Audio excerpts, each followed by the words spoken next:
Apakah sudah terlihat jelas, Bu? Gimana teman-teman, sudah terlihat? Sudah Lan, udah terlihat. Udah Lan. Oke. Saya mulai ya, Bu. Ya, silakan. Oke. Assalamualaikum warahmatullahi wabarakatuh.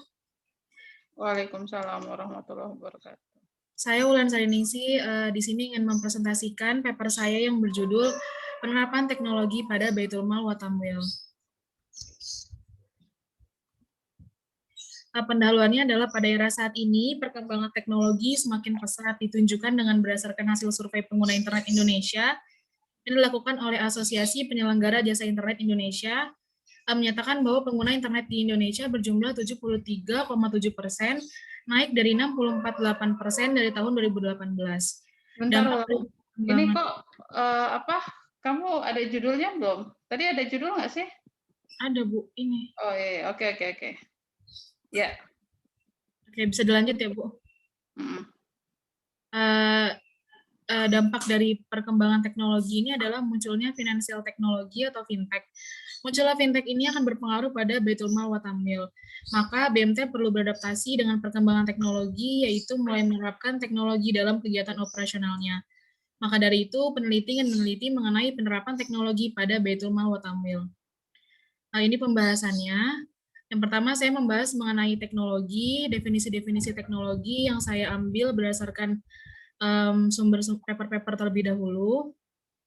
Lalu selanjutnya tentang definisi Baitul Mal wa Tamwil, saya mengambil dari beberapa paper definisinya, lalu saya buat satu kesimpulan definisi baru. Lalu ada sejarah Baitul Mal wa Tamwil dari mulai pada masa Rasulullah, awal mula di Indonesia sampai saat ini, yang mana mulai menerapkan teknologi. Lalu ada proses penerapan teknologi pada Baitul Mal wa Tamwil. Yang pertama, ketika BMT ingin melakukan digitalisasi ini, ada 4 pilar yang harus dipenuhi, yaitu pertama, digitalisasi operasional, digitalisasi pengawasan dan kepatuhan, digitalisasi pelayanan, dan digitalisasi usaha. Lalu, selanjutnya ada proses yang dihadapi dan dilewati oleh Baitul Mal ketika ingin menerapkan teknologi. Yang pertama ada identifikasi, perencanaan, pengembangan, dan implementasi. Lalu selanjutnya penerapan teknologi pada Baitul Mal wa Tamwil.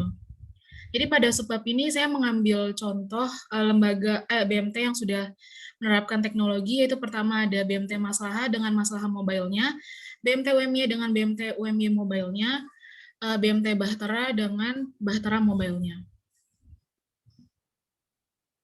Lalu dapat disimpulkan bahwa BMT Baitul Mal wa Tamwil atau biasa dikenal dengan BMT merupakan lembaga keuangan mikro yang berlandaskan kepada prinsip-prinsip syariah, yang mana BMT memiliki dua fungsi, yaitu Baitul Mal dan Baitul Tamwil. Seiring dengan perkembangan teknologi, BMT sebagai lembaga keuangan juga harus beradaptasi dengan perkembangan perubahan tersebut, yaitu dengan menerapkan teknologi dalam kegiatannya. Dalam melakukan digitalisasi ada 4 pilar yang harus dipenuhi, yaitu digitalisasi operasional, pengawasan dan kepatuhan, pelayanan, serta usaha. Selain itu ada tahapan yang harus dilalui oleh BMT ketika ingin menerapkan teknologi dalam kegiatan usahanya, mulai dari identifikasi, perencanaan, pengembangan, dan akhirnya implementasi. Pada saat ini sudah banyak BMT yang menerapkan teknologi, contohnya adalah BMT Maslahah, BMT UMY, dan BMT Bahtera. Lalu selanjutnya ini daftar pustakanya. Sekian presentasi dari saya, kurang lebihnya mohon maaf. Wassalamualaikum warahmatullahi wabarakatuh. Waalaikumsalam warahmatullahi wabarakatuh. Oke, tadi analisisnya di mana, Wulan? Membandingkan tadi Wulan tentang perkembangan ya? Tentang penerapan teknologi, Bu. Penerapan teknologi, oke. Ada nggak datanya yang menyebutkan berapa sih BMT di Indonesia? Ada nggak di sini datanya? BMT maksudnya yang sudah menerapkan teknologi, Bu? Nggak, ada berapa BMT di Indonesia? BMT di Indonesia. Saya nggak masukin di sini, Bu, tapi di papernya ada. Oke, kemudian berapa BMT yang menerapkan teknologi? Ada?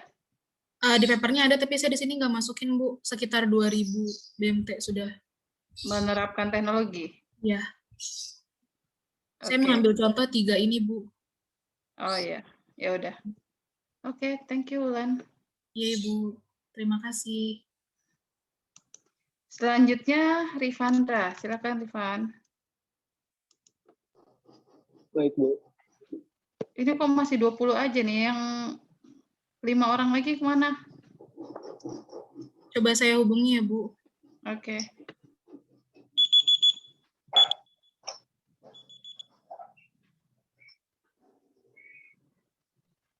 Baik. Ya. Bismillahirrahmanirrahim. Assalamualaikum warahmatullahi wabarakatuh. Waalaikumsalam warahmatullahi wabarakatuh. Kali ini saya akan mempresentasikan hasil konseptual paper saya yang berjudul wakaf uang untuk pemberdayaan masyarakat. Boleh next. Ya, di sini saya membahas mengenai latar belakang, pembahasan, dan ada kesimpulan. Sorry, tadi temanya apa? Judulnya apa? Wakaf uang. Oke, wakaf uang. Next, lanjut. Nah, di latar belakangnya, Indonesia merupakan negara muslim terbesar di Indonesia. Hal ini menjadikan Indonesia sebagai aset terbesar untuk pengumpulan dan pengembangan wakaf uang. Sistem pengelolaan wakaf tunai tidak jauh berbeda dengan wakaf tanah atau bangunan. Misi Nazir adalah berinvestasi sesuai dengan syariat Islam dengan satu syarat, tidak dapat mengurangi nilai nominal mata uang investasi. Pada saat yang sama, pendapatan investasi didistribusikan ke Nazir maksimal 10% dan kesejahteraan masyarakat minimal 90%. Di sini pembahasannya saya menjelaskan mengenai wakaf uang. Boleh langsung aja next. Terus saya juga menjelaskan mengenai pemberdayaan masyarakat.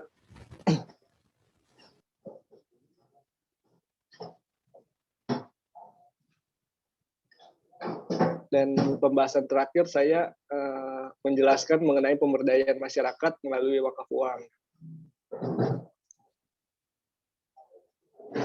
Kesimpulan dari konseptual paper ini, jadi wakaf adalah jenis pemberian yang pelaksanaannya dilakukan dengan jalan menahan pemilikan atau asalnya tasibul asil, lalu menjadikannya manfaat berlaku umum. Yang dimaksud tasibul ahli ialah menahan barang yang diwakafkan itu agar tidak diwariskan, dijual, dihibahkan, digadaikan, disewakan, dan sejenisnya.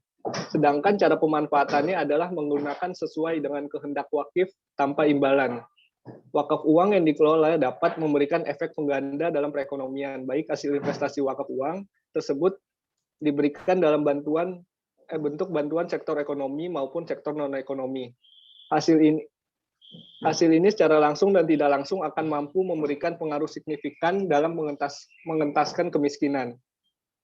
Seorang wakif dapat menetapkan jenis peruntukan harta wakaf, misalnya untuk pemberdayaan komunitas secara integral, seperti pemberdayaan pendidikan, pemberdayaan kesehatan, pemberdayaan sosial, dan pemberdayaan ekonomi suatu komunitas. Oke, Rifan. Ya. Tadi latar belakangnya apa? Mohon maaf ya Bu, kalau suara saya berisik, lagi ada tukang.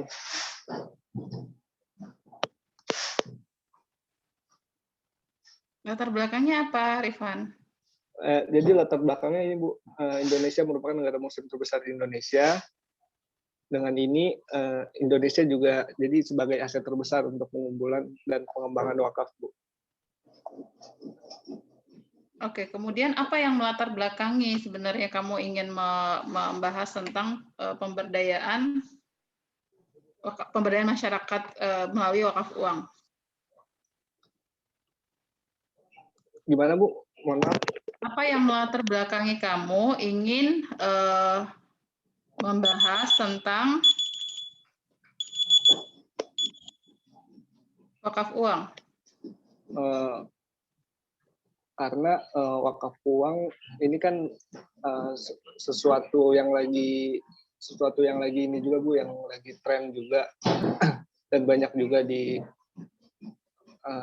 pembahasan implementasinya juga semakin berkembang Bu. Jadi saya pengen lihat sih Bu, perannya gimana sih wakaf uang. untuk pemberdayaan ekonomi masyarakat.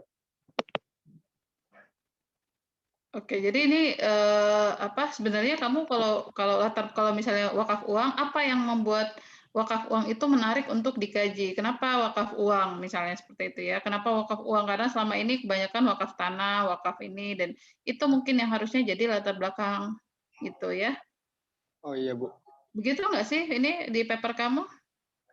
Di paper saya sih ada Bu, tapi saya mungkin nggak masukin Bu. Kok ada tapi nggak masukin, maksudnya gimana? Nggak, maksudnya nggak masukin ke PPT. Oh gitu. Iya Bu. Oke, lalu pembahasannya apa? Pembahasannya jadi mengenai implementasi Bu, implementasi wakaf uang. Harusnya kamu bahas dulu wakaf uang itu apa gitu, kemudian implementasinya, kemudian sejauh ini kamu bandingkan di beberapa negara, beberapa wilayah negara ya yang ada wakaf uangnya, terus baru kamu bahas bagaimana wakaf uang itu bagaimana pemberdayaan masyarakat itu menggunakan wakaf uang di Indonesia, kemudian di beberapa negara, mungkin di negara-negara lain.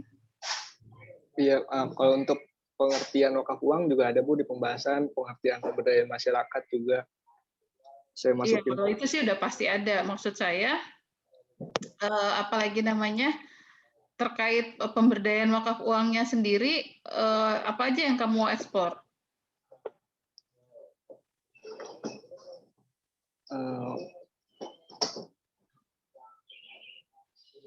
Saya ngelihatnya sih Bu dari sisi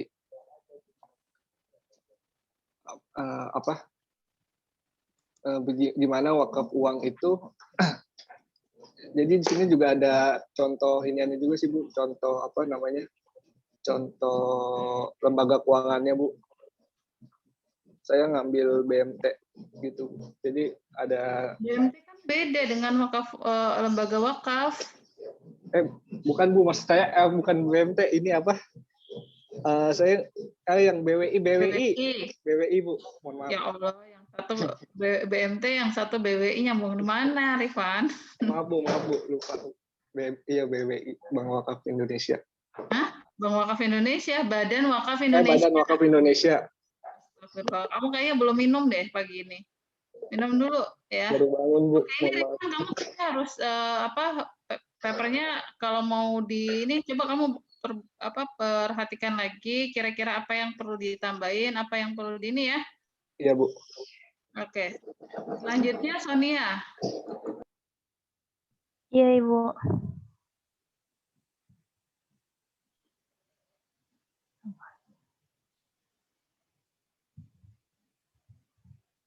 Sebelumnya udah terlihat belum ya? Sudah. Nah, dimulai aja ya Bu. Assalamualaikum warahmatullahi wabarakatuh. Di sini saya akan mempresentasikan mengenai konseptual paper yang berjudul Pengaruh Kualitas Layanan Digital Banking terhadap Kepuasan dan Loyalitas Nasabah di Bank Syariah. Udah keganti belum ya? Belum. Maaf ya Bu, lemot.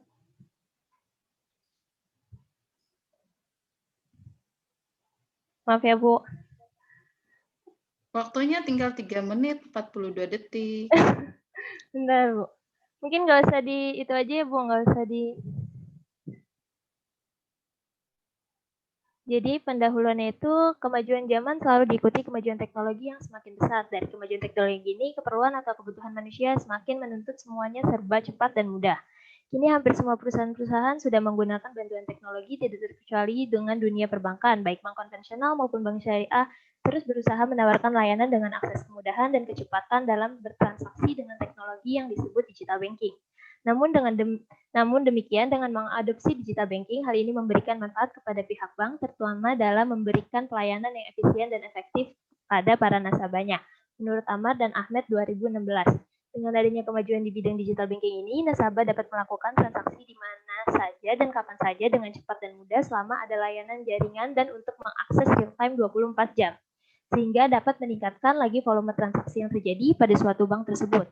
Perkembangan yang demikian pesat ini sangat mendukung kecepatan dan kemudahan layanan transaksi perbankan kepada nasabah serta berpengaruh terhadap perkembangan pelayanan jasa dunia perbankan, sehingga penggunaan digital banking dapat meningkatkan kepuasan terhadap layanan perbankan yang diberikan kepada nasabah, menurut Marlin dan Bimo tahun 2018.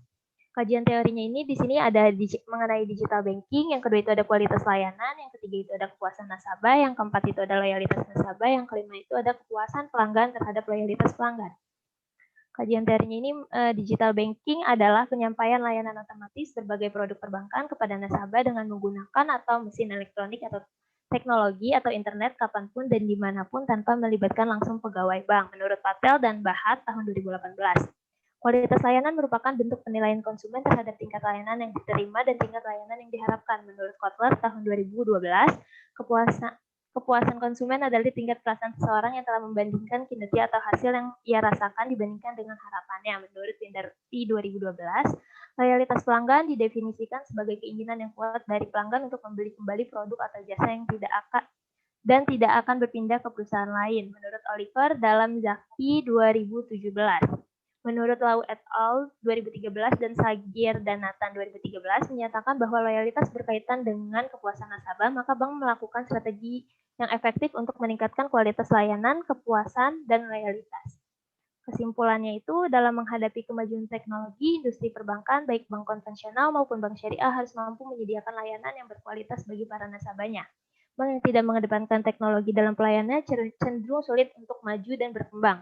Kualitas layanan menjadi salah satu poin kritis bagi industri perbankan yang bergerak di sektor jasa, karena dengan kualitas layanan yang baik, maka akan menciptakan kepuasan nasabah dan mendorong loyalitas nasabah. Digital banking merupakan layanan perbankan yang memanfaatkan teknologi digital untuk mempermudah proses transaksi nasabah sehingga menjadi lebih efektif dan efisien. Layanan ini hadir untuk menjawab gaya hidup masyarakat dan kebutuhan masyarakat yang semakin menuntut semuanya serba cepat, mudah, dan efisien di era kemajuan teknologi saat ini. Ini referensinya ada dari jurnal internasional dan jurnal nasional. Mungkin sekian Ibu presentasi dari saya. Wassalamualaikum warahmatullahi wabarakatuh. Waalaikumsalam warahmatullahi wabarakatuh. Oke, coba kita ke awal, Sonia. Iya, Bu. Ini, Bu. Iya, boleh saya kasih saran nggak? Boleh, Bu. Ini judulnya jangan pengaruh kualitas layanan digital banking terhadap loyalitas nasabah. Iya, Bu. Kenapa? Karena ini kan mungkin judul penelitian kamu buat skripsi ya. Tapi ini kan sekarang yang sedang kita buat ini adalah conceptual paper. Jadi nggak pas kalau misalnya kita nulisnya pengaruh kualitas layanan, ya, karena kita tidak sedang membahas variabel-variabel di sini. Jadi hanya bagaimana kualitas layanan atau bagaimana digital banking ya pada gimana ya, kualitas layanan.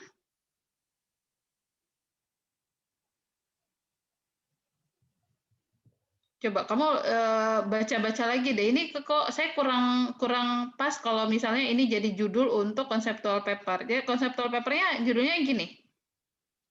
Iya, Ibu. Kan yang dibahas sebenarnya kualitas layanan digital banking kan. Ya. Kemudian kepuasan dan loyalitas. Jadi kalau begitu kita cuman di sini kita hanya ingin melihat bagaimana kualitas layanan itu mempengaruhi loyalitas ya secara teori gitu. Jadi bagaimana sih digital banking itu? Coba latar belakangnya apa? Pendahuluannya apa? Kamu jelasin dong, saya suruh iya, iya, Bu. Jadi karena sekarang itu di era teknologinya udah semakin berkembang dan bank itu kan banyak ya, Bu. Perbankan itu banyak di Indonesia. Jenisnya sama, produknya hampir-hampir sama, sehingga saya pengen melihat layanannya itu, Bu, yang membedakan kan pasti layanan jasanya. Jadi saya ingin melihat di bidang di latar belakang ini, coba kamu lihat penelitian terdahulu terkait digital finance ya, keuangan digital, kemudian digital banking sejauh ini bagaimana sih perkembangannya di dunia, kemudian di Indonesia, itu mungkin yang jadi latar belakangnya. Kemudian apalagi namanya, dan itu nanti kan kamu ingin melihat dampak ya, apa sih? Iya, dampak kan. Dampak mungkin pastinya judulnya dampak digital banking ya, dampak digital banking terhadap loyalitas kali, kepuasan dan loyalitas pada loyalitas dan pada kepuasan dan loyalitas nasabah. Gitu aja. Gitu kan ya? Ya nggak sih? Coba nanti kamu baca lagi deh, kan mumpung belum ya, masih kalau nggak salah sih jadwalnya masih 2 minggu yang akan datang, jadi masih bisa dirapihin. Iya, Ibu. Jadi Baik. apalagi namanya ini judulnya kamu perbaiki, itu cuma saran saya aja, misalnya dampak layanan digital banking ya pada kepuasan dan loyalitas nasabah gitu. Jadi benar-benar apa yang dibahas adalah bagaimana dampaknya. Nah, nanti latar belakangnya bicara tentang tadi perkembangan digital banking, kemudian kita mulai dari digital finance dulu, baru digital banking. Bagaimana di dunia, bagaimana di Indonesia, gitu kan? Udah berapa sih bank yang pakai digital banking? Gitu. Sebutin datanya, bla bla bla bla. Nah, baru deh kamu bahas apa itu digital banking. Terus bagaimana kualitas digital banking mempengaruhi kepuasan dan loyalitas nasabah pada berbagai pada berbagai kasus ya. Artinya kan penelitian ini pasti udah banyak yang melakukan. Jadi itu bisa jadi salah satu yang kamu explore di conceptual paper ini gitu. Ini paham ya yang Paham, saya Ibu. Terima kasih, Ibu, atas saran. Oke. Selanjutnya saya mau random jangan Ika dulu. Padahal Ika udah siap nih. Udah mau saya share screen. Ya udah Ibu.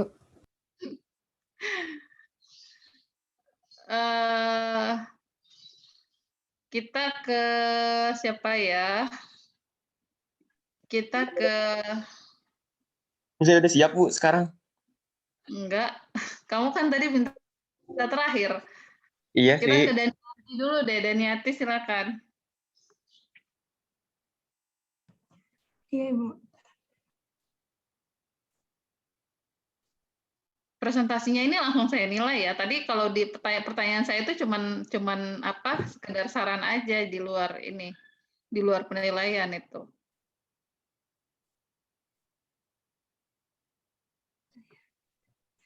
Assalamualaikum warahmatullahi wabarakatuh.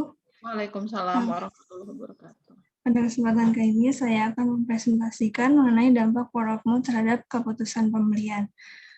Berikut adalah table of contents. Pendahuluan di sini pemasaran adalah salah satu sarana perusahaan untuk mencapai tujuan. Untuk mencapai tujuan perusahaan, maka harus berupaya menghasilkan mengantarkan barang atau jasa sesuai keinginan konsumen dengan pelayanan yang menyenangkan dan fasilitas yang menunjang. Salah satu cara yang paling efektif dan efisien dalam pemasaran adalah proses komunikasi dari mulut ke mulut atau word of mouth. Pengalaman dari komunikator biasanya nantinya akan disampaikan kepada orang lain sehingga mempengaruhi keputusan pembelian orang itu sendiri. Lalu ada pengertian word of mouth, di mana word of mouth ini merupakan komunikasi mulut ke mulut baik secara individu maupun kelompok mengenai pandangan atau penilaian terhadap suatu produk atau jasa. Word of mouth menjadi salah satu strategi yang sangat efektif.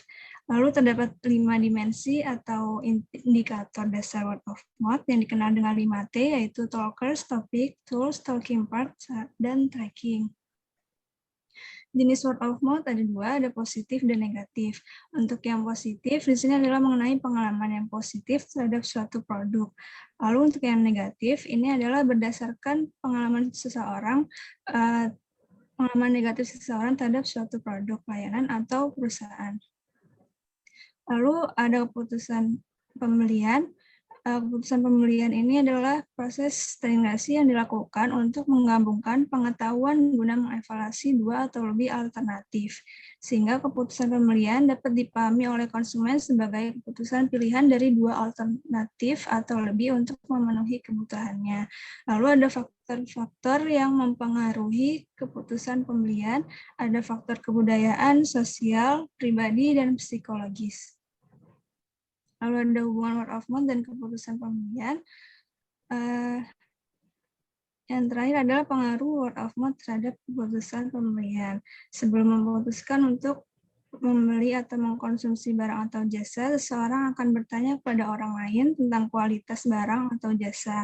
Oleh karena itu, word of mouth dapat mempengaruhi keputusan pembelian seorang dalam melakukan pembelian. Kesimpulannya adalah saat ini konsumen semakin kritis dan semakin selektif dalam perilaku mengkonsumsi produk yang diinginkan.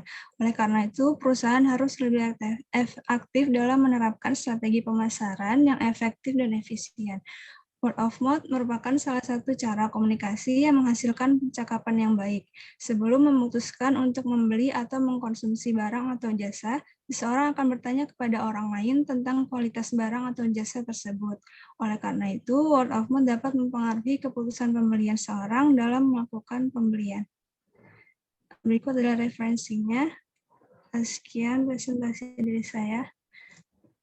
Oke, Dania, coba kita ke judulnya apa tadi? Dampak word of mouth pada keputusan pembelian. Ini beda ya, jadi bedakan judul untuk skripsinya, meskipun karena gini, kalau kualitatif mungkin masih bisa kita atur lah ya ininya judulnya. Tapi kalau kuantitatif itu mungkin begini judulnya, tapi kalau kualitatif itu sesuatu yang berbeda gitu. Nah, ini kita sedang membuat conceptual paper, jadi mungkin word of mouth pada keputusan pembelian kali gitu ya, atau dampak word of mouth pada keputusan pembelian. Gitu kali Daniati. Atau nanti coba kamu lihat judulnya yang pas, yang bagaimana, jangan terlalu ke kuantitatif begini karena conceptual paper itu sebenarnya lebih ke kualitatif gitu ya, meskipun tidak juga bisa dikatakan kualitatif 100%. Ya. Dan ya. Ya, Ibu. Ya, kemudian tadi latar belakangnya apa? Latar belakangnya apa, Dania? Belakangnya adalah pemasaran ada satu pelaksana perusahaan untuk mencapai penelitian terkait word of mouth dan bagaimana dampaknya pada keputusan pembelian atau keputusan lah ya. Jadi kamu cari penelitian terdahulu terkait itu gitu. Bagaimana bagaimana word of mouth itu. Berarti judulnya bukan dampak word of mouth dong kalau gitu ya. Terus apa dong? Coba lihat judulnya tadi, dampak word of mouth terhadap keputusan pembelian. Terus latar belakangnya apa? Masa pemasaran sih?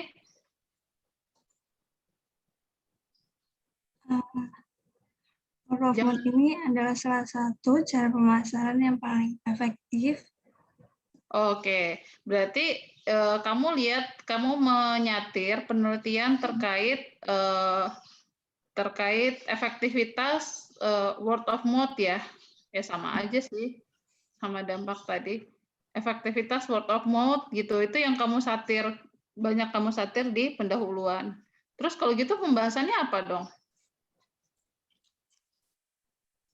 Di pembahasan menjelaskan tentang ada word of mouth, terus jenisnya, terus juga mengenai keputusan pembelian, sama faktor-faktor yang mempengaruhi keputusan pembelian, sama yang terakhir hubungan dan pengaruh atau faktor keputusan. Hubungan dan pengaruh. Terus apa bedanya sama latar belakang?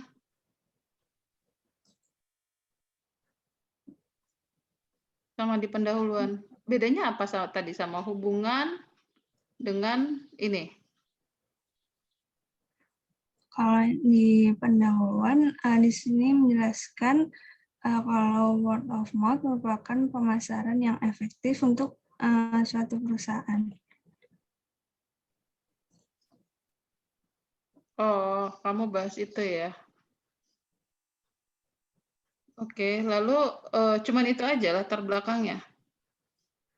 Ada lagi, sudah di paper.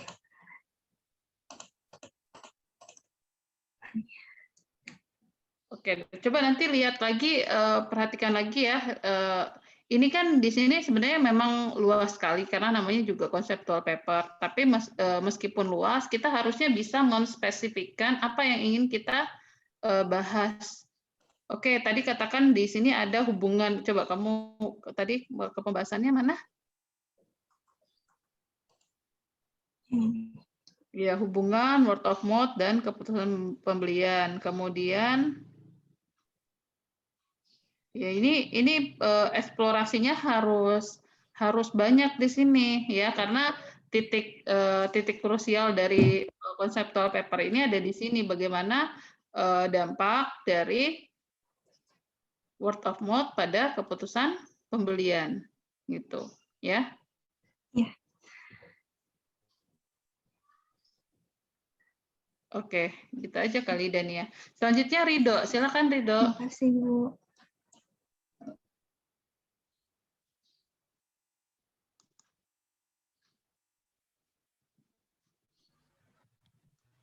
Mana Rido? Sebentar Ibu.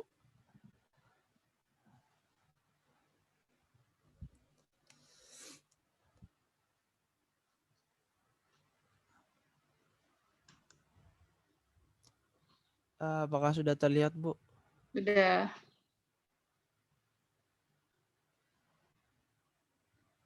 Bentar, kok nggak bisa.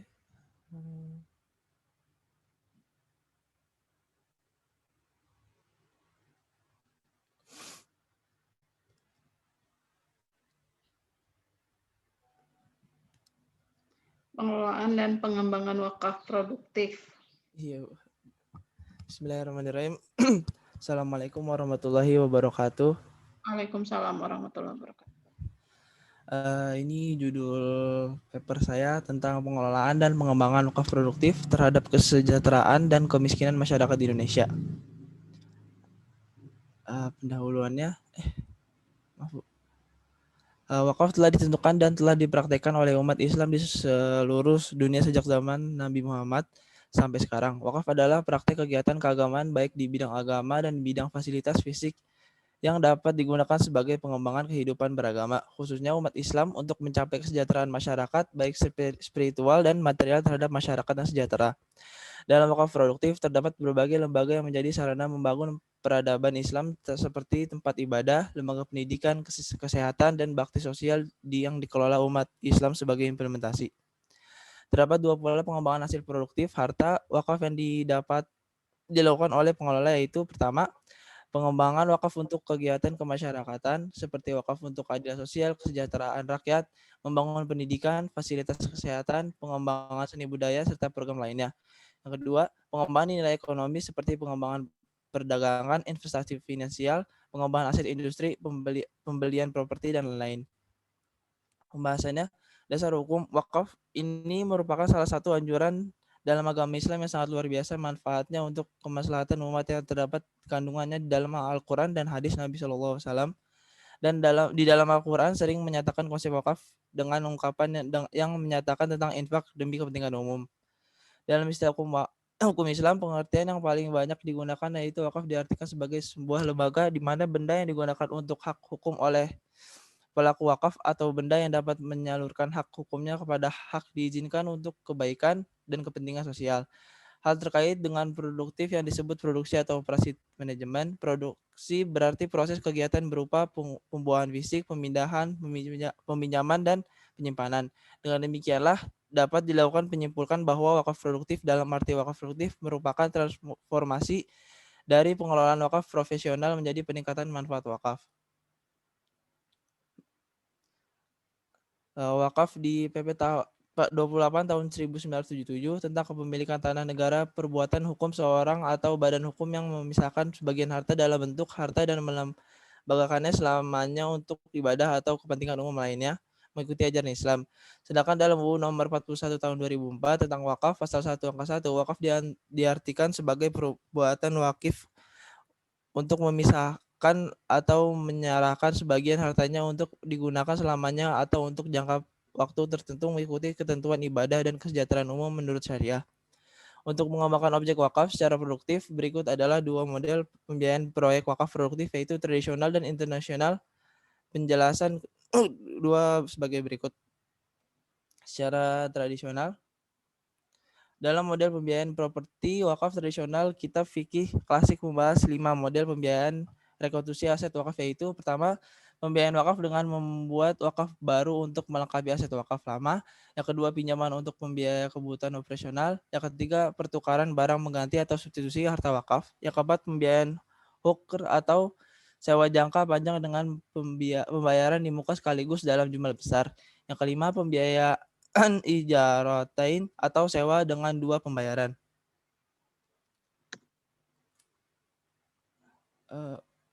Secara institusional, untuk mengembangkan wakaf secara produktif, terdapat 4 model pembiayaan yang memungkinkan pengelola wakaf produktif memiliki hak eksklusif atau pengelolaan, yaitu murabahah, istisna, ijaroh, dan mudharabah, serta kepemilikan saham atau syariah atau al-malik Waktunya habis, Ridho. di mana? Iya, Bu. Waktunya habis. Oh, maaf ya, Bu. Ini kesimpulannya. Oke, Ridho, tadi bahasannya apa? Wakaf produktif Wakaf ya? produktif, Bu. Judulnya tadi? Ini, Bu, maaf.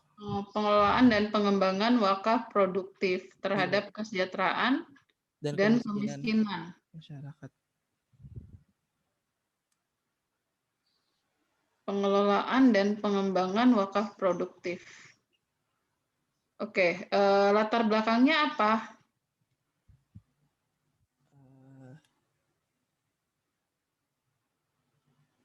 Ini sih, Bu, wakaf.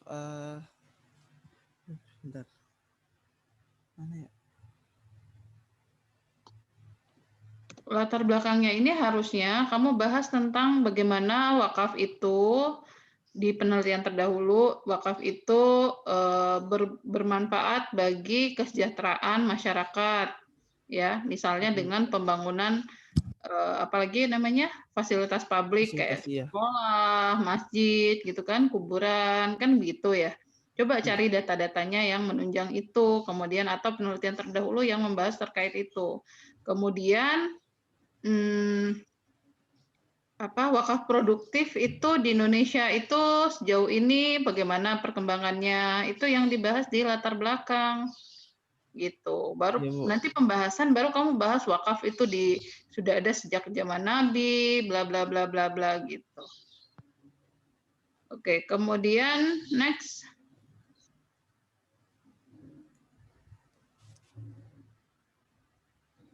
Oke, pembahasan.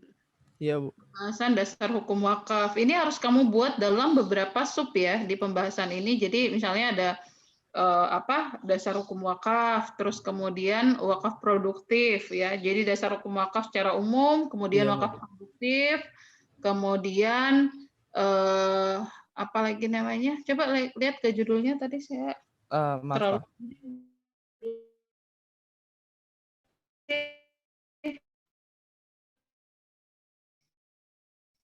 terlalu karena pengelolaan dan pengembangan, terus kamu ingin melihat kesejahteraan, terus kemiskinan. Ini kan sesuatu yang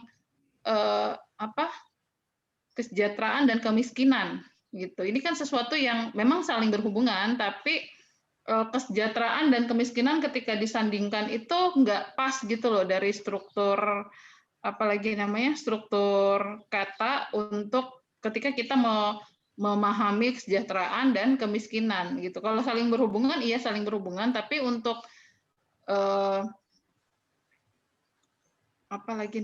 untuk mendeskripsikan bagaimana wakaf itu untuk membantu kemiskinan, iya. Maksudnya untuk menghilangkan, mengurangi kemiskinan mungkin iya gitu. Nah, untuk kesejahteraan kesejahteraan ini maksudnya apa gitu loh terkait pengelolaan dan pengembangan wakaf.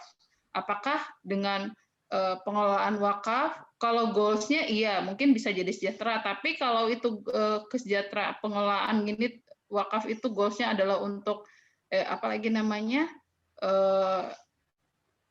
kayaknya kok kurang pas gitu loh untuk melihat kesejahteraan ini dengan pengelolaan dan pengembangan wakaf, Ridho. Iya, Bu. Ya, jadi mungkin kamu perlu redefinisi lagi nih per kata dari judul yang kamu angkat ya. Terus kamu sesuaikan kembali sama isi papernya. Berarti ini judulnya kayak harus saya ganti atau Ya kurang gimana? lebih begitu Baik, menurut baik, Bu. saya. Tapi terserah kalau kamu tetap mau pakai ini ya nggak apa-apa. Ah, Gitu. iya, Bu. Ini cuma saran saya Iya, Bu. aja. Makasih, Bu, sarannya. Nggak pas gitu loh untuk melihat. Makanya kenapa saya bilang coba kamu redefinisi kembali pengelolaan, pengembangan gitu kan. Karena Baik, Bu. kita kan ketika melihat kalimat ini kan berarti kita akan mau mencoba untuk memahami maksud dari kalimat ini apa gitu. Ya. Iya, Bu. Terus nanti karena dampak dari judul ini nanti ke pembahasan gitu. Inti dari konseptual paper ini kan ada di sini, gitu kan? Coba di pembahasan tadi, kamu setelah kamu membahas tentang hukum wakaf, terus wakaf produktif kan? Iya, Bu. Lalu apa lagi yang kamu bahas di pembahasan? Langsung saya bahas ini. Yang dalam model pembiayaan wakaf produktif. Oke, ini mungkin ini oke lah ya masuk gitu di papernya. Tapi yang lebih dieksplor lagi itu ini mungkin secara konsep. Nah, secara prakteknya bagaimana pengelolaan wakaf produktif gitu untuk apalagi namanya untuk mengurangi kemiskinan gitu ya, atau untuk tadi kesejahteraan. Kesejahteraan, iya, Bu. Makanya di sini saya tadi tanya, coba kamu lihat lagi deh, redefinisi kembali setiap kata dari judul yang kamu angkat gitu. Kira-kira pas nggak sih menyandingkan kesejahteraan kemudian kemiskinan gitu? Karena kesejahteraan itu kan goals-nya gitu kan ya. Iya, Bu. Tujuan dari pengelolaan wakaf itu nanti tujuannya pada akhirnya adalah kesejahteraan masyarakat gitu. Kayaknya kurang pas. Mungkin kalau untuk mengurangi kemiskinan, iya gitu ya. Nanti caranya gimana gitu. Itu yang mungkin yang diekspor di sini gitu. Berdasarkan kajian-kajian terdahulu, penelitian-penelitian terdahulu gitu. Ridho. Iya, Bu. Oke? Iya, Bu. Terima kasih, Bu. Iya. Ini selain itu juga perlu kamu masukkan referensinya dari mana gitu. Untuk setiap apalagi namanya setiap eksplorasi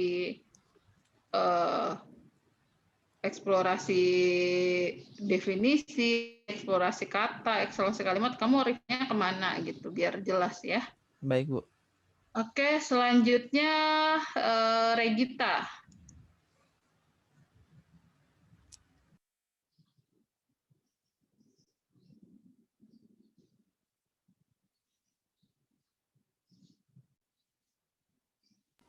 Sepertinya belum ada, Ibu. Oke, kalau belum ada, Najma? Iya, Ibu.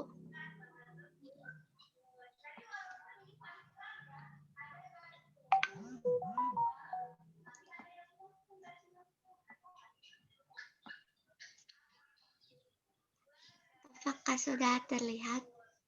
Sudah. Assalamualaikum warahmatullahi wabarakatuh. Ibu kayak gini aja, Bu, nanti nge-like. Boleh.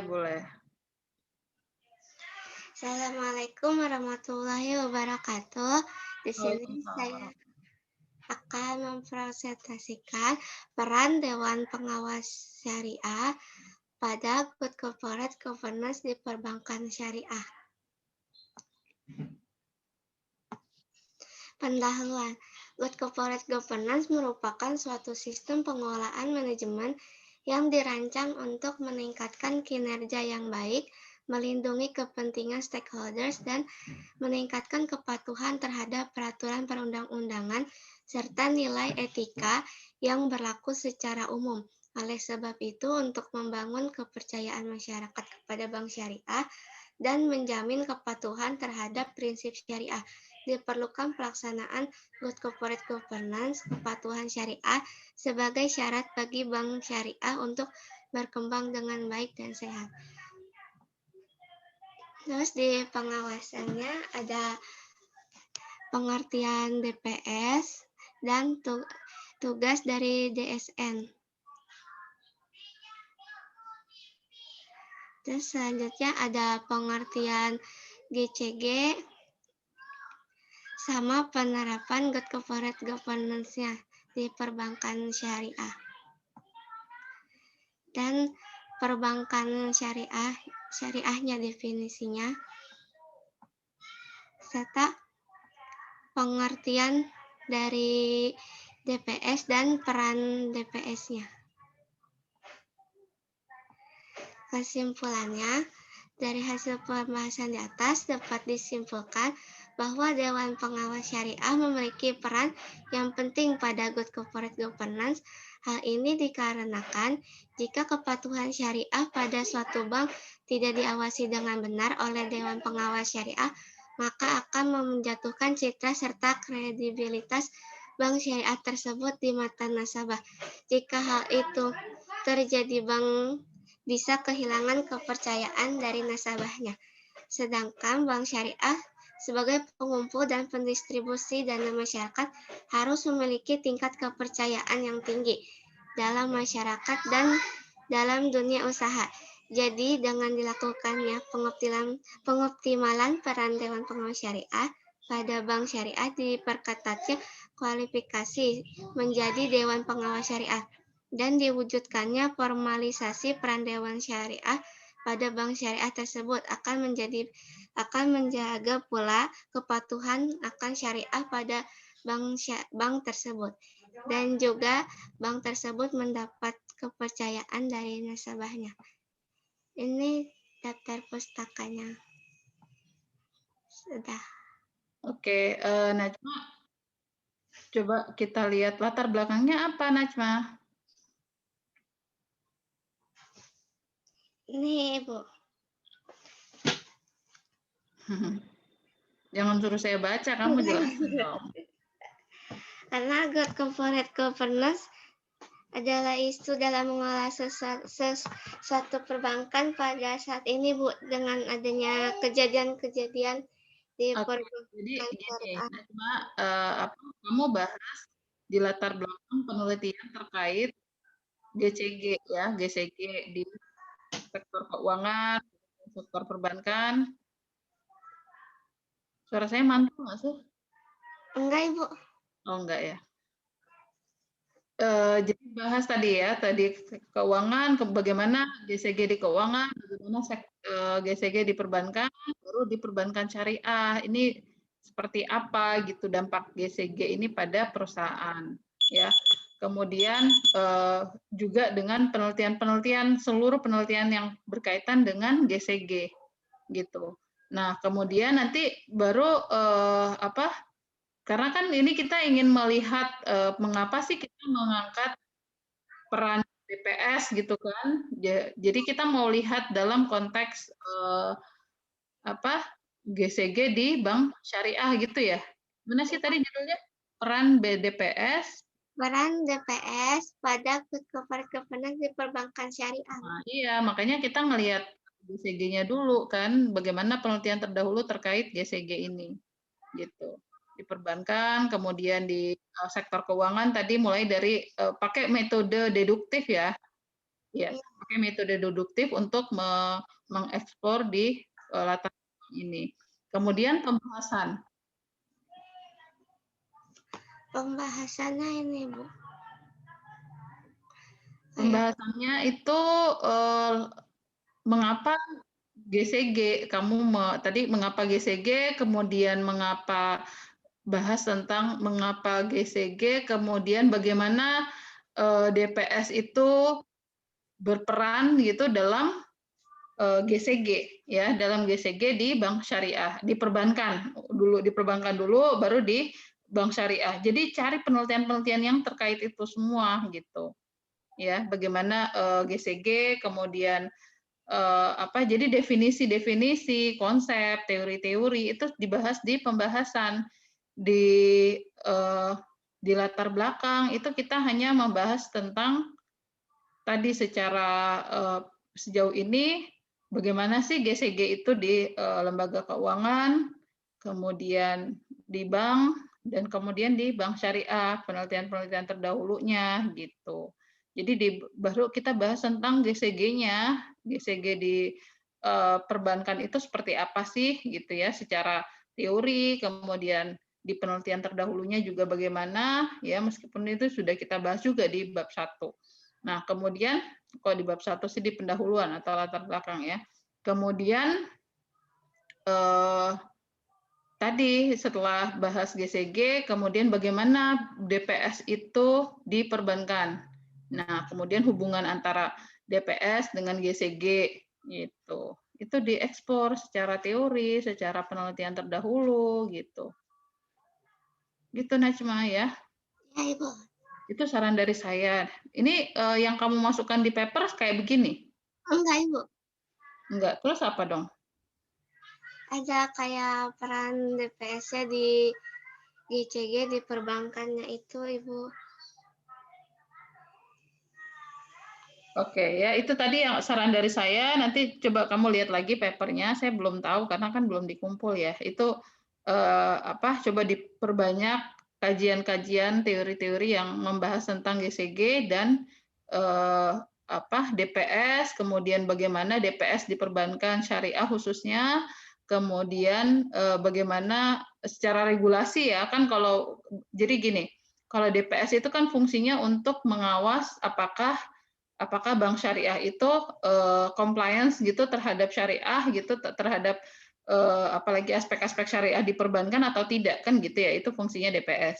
Nah ini bagaimana gitu coba dieksplor secara secara teori dan secara penelitian terdahulu atau kajian-kajian literatur yang pernah membahas tentang ini gitu ya.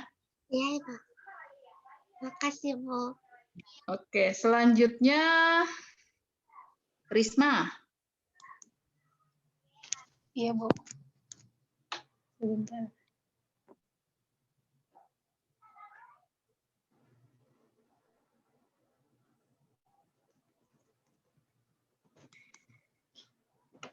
Assalamualaikum warahmatullahi wabarakatuh. Saya akan mempresentasikan konseptual paper yang berjudul Transparansi Pengelolaan Zakat di Era Digitalisasi. Next. Ini materi pendahuluan. Berdasarkan Undang-Undang Nomor 23 tentang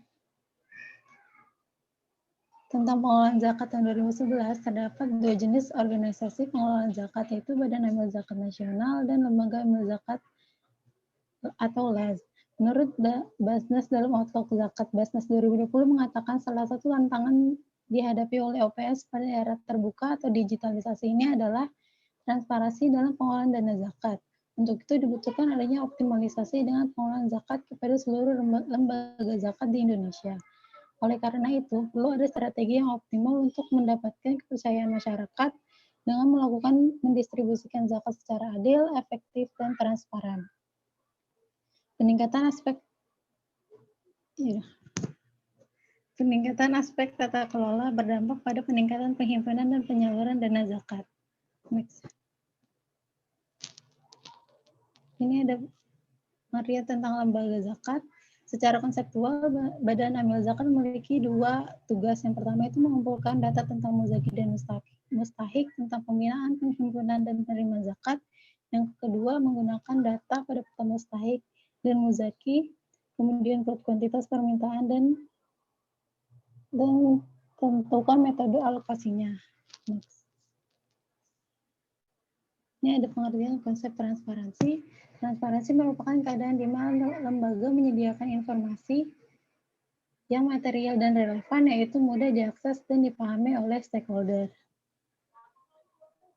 Transparansi harus diimbangi dengan kebutuhan akan kerahasiaan lembaga ataupun informasi yang mempengaruhi hak privasi individu karena organisasi menghasilkan data jumlah yang besar, maka dibutuhkan petugas informasi yang profesional. Bukan untuk membuat dalih atas keputusan organisasi, tetapi untuk menyebarluaskan keputusan-keputusan yang penting kepada masyarakat. Next. Ini ada transparansi pengelolaan zakat. Transparansi sudah ada sejak awal Nabi Muhammad dan para sahabatnya sudah menunjukkan perlakuan yang transparan terhadap dana zakat, terutama terkait penyimpanan dan cairannya. Misalnya, hasil zakat yang telah dikumpulkan didistribusikan ke komunitas lokal di mana zakat itu dikumpulkan. Jadi para pekerja kerap kembali ke Madinah dengan tangan kosong setelah selesai dalam mendistribusikan zakat. Ini menurut Zikrullah ada dua hal dalam melaksanakan transparansi. Yang pertama, mengungkapkan berbagai informasi yang diperlukan oleh pemangku kepentingan secara jelas. Yang kedua, keikutsertaan pemangku kepentingan dalam mengikuti rapat maupun sosialisasi. Dan juga mendatangi tokoh masyarakat atau ulama dan tenaga kerja profesional yang nantinya akan memberikan informasi kepada masyarakat mengenai zakat sekaligus menarik calon muzaki untuk berzakat. Next. Ini pengolahan zakat di Indonesia menurut Hisamuddin 2018 itu ada 3. Pertama, pengumpulan zakat. Yang kedua, pendistribusian zakat. Yang ketiga, itu pemberdayaan gunaan zakat.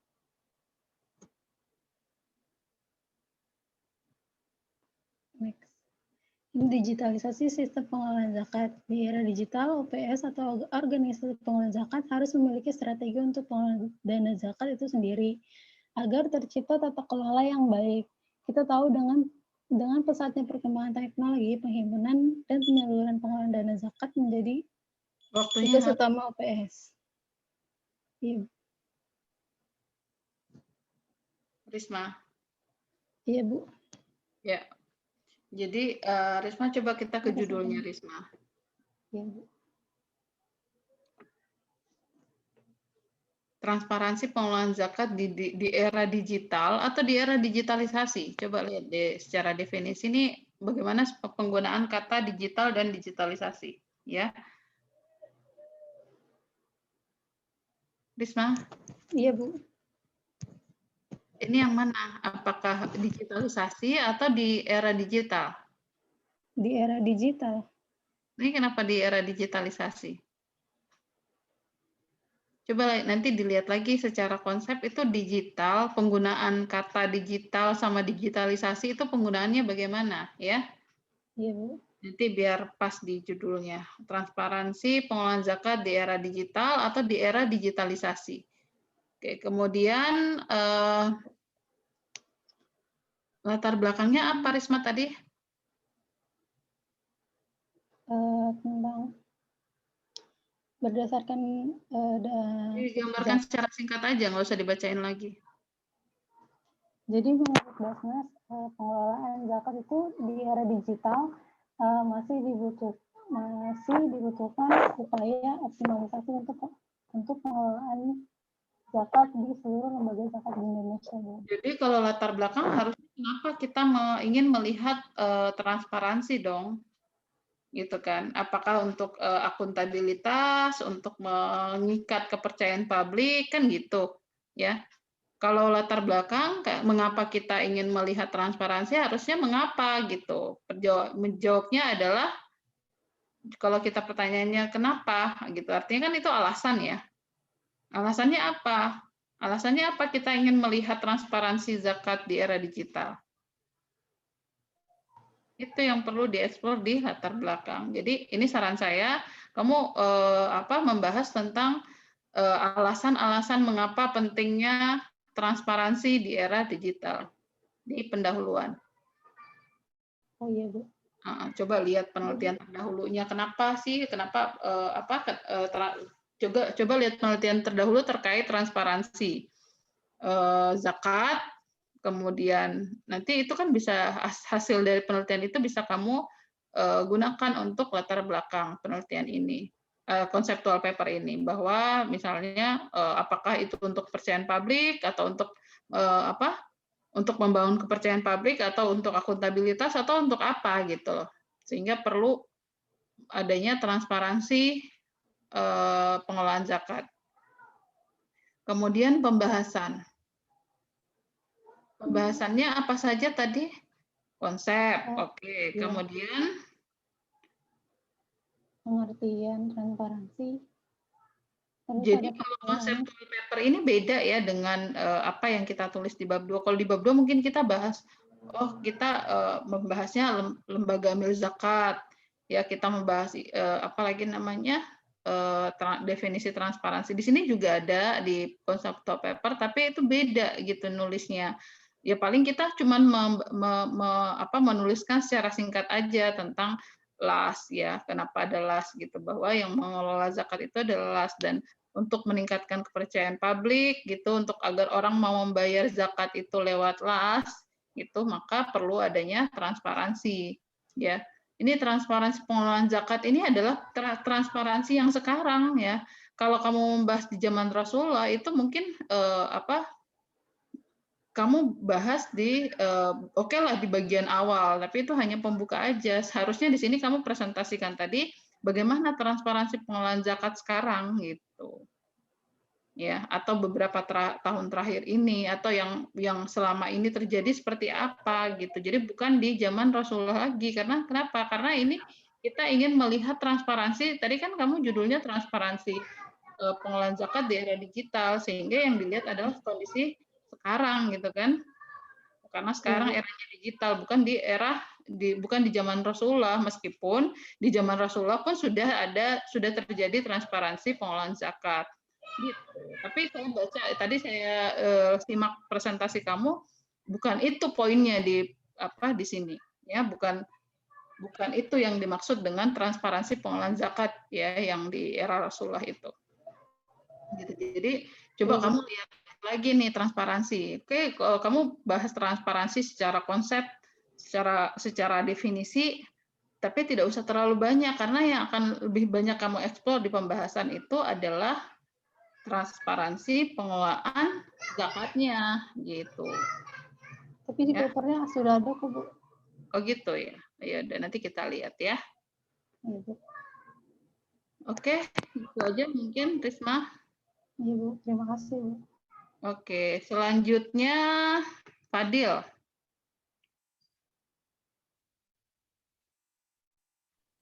Iya, Bu. Sebentar.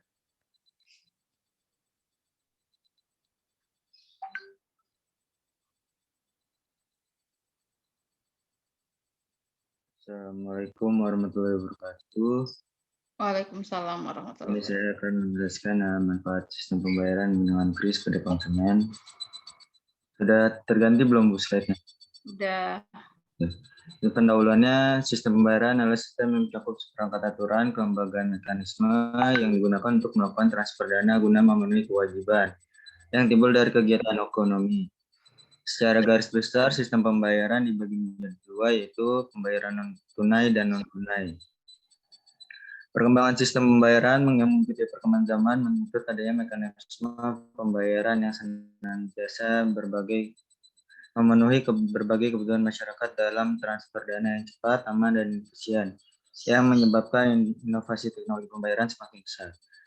Menurut Yuniarto, saatnya kemajuan teknologi diikuti oleh kemajuan zaman telah mengubah perilaku kehidupan masyarakat seiring berjalannya waktu, mempengaruhi aspek kehidupan masyarakat termasuk dalam transaksi pembayaran.